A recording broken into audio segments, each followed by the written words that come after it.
In our early childhood years, the I within us becomes the root of how we operate. Now, not only does the I within us become the root of how we operate, we also perceive through I, which is a personal perspective.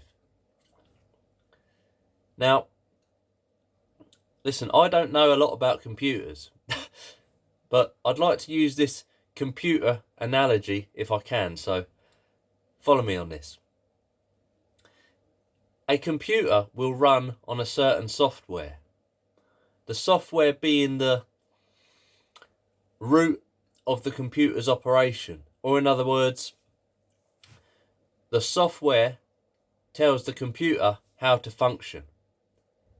I googled that.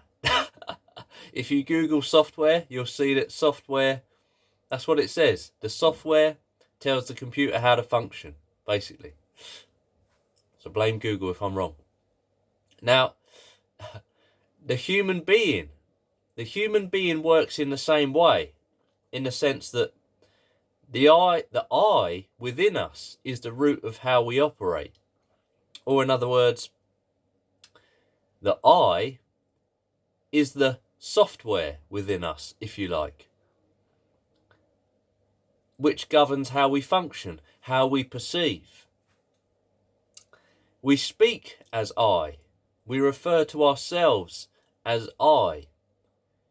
But we also think as I. If you're not saying I out loud, you'd be thinking I in your mind. You see that? I is thought. I and thought are not two separate things. I is thought. It's one and the same. Now, of course, I'm human. I'm a Tyler. I'm male. I'm 33 years old.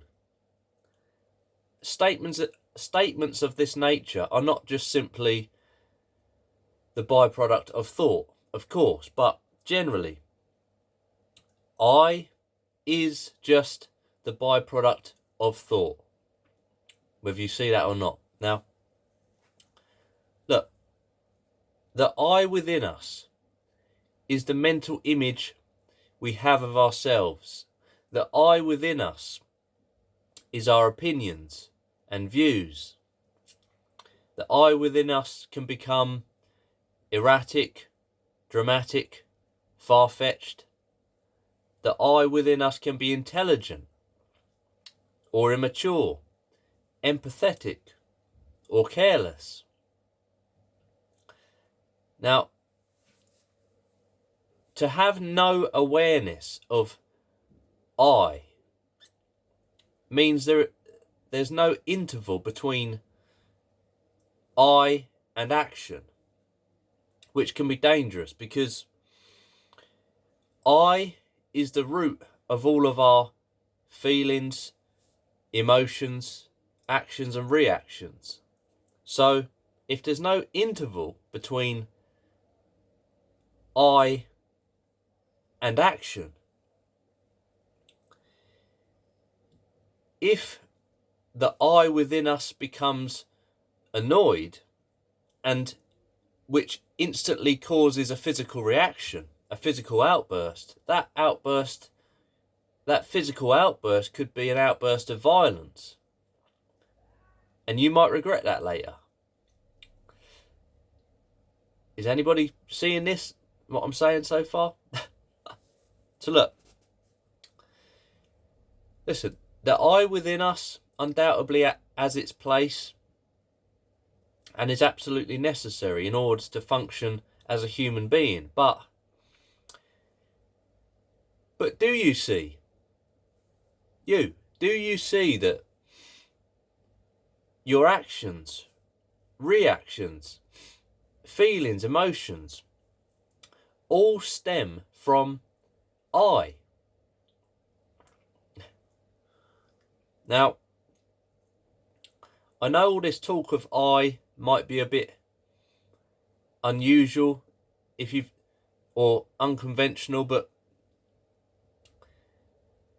just follow me on this, and because here's where it gets a little bit intricate.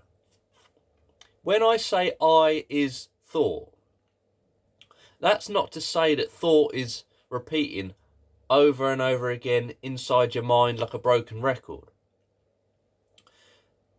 You see, the topic of your thinking will always more than likely be changing and revolving around different things.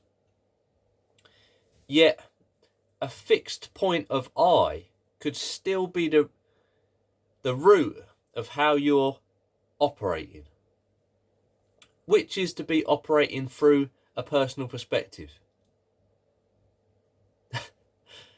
Look,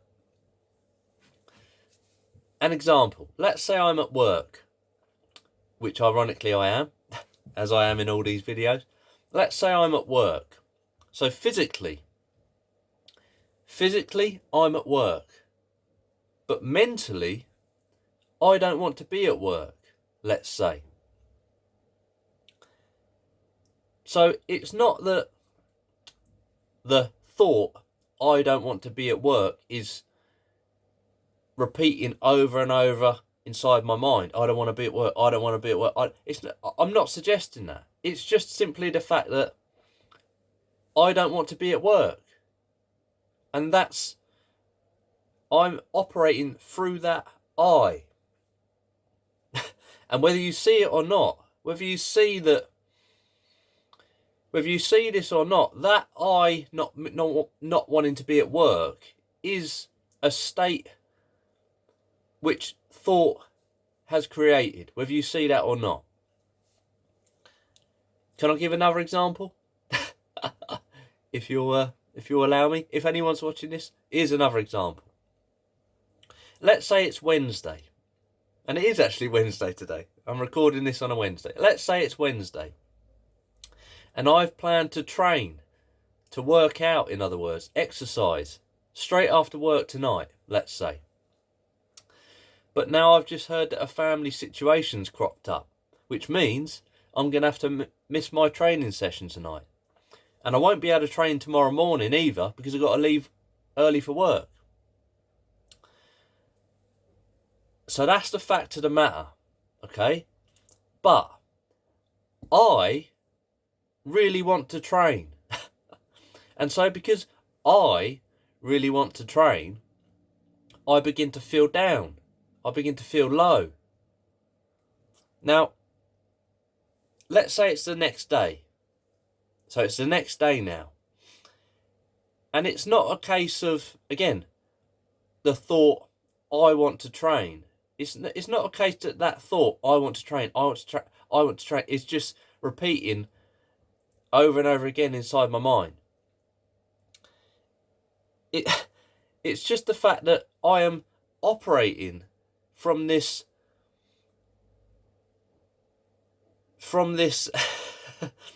underlying fact that I really wanted to train yesterday.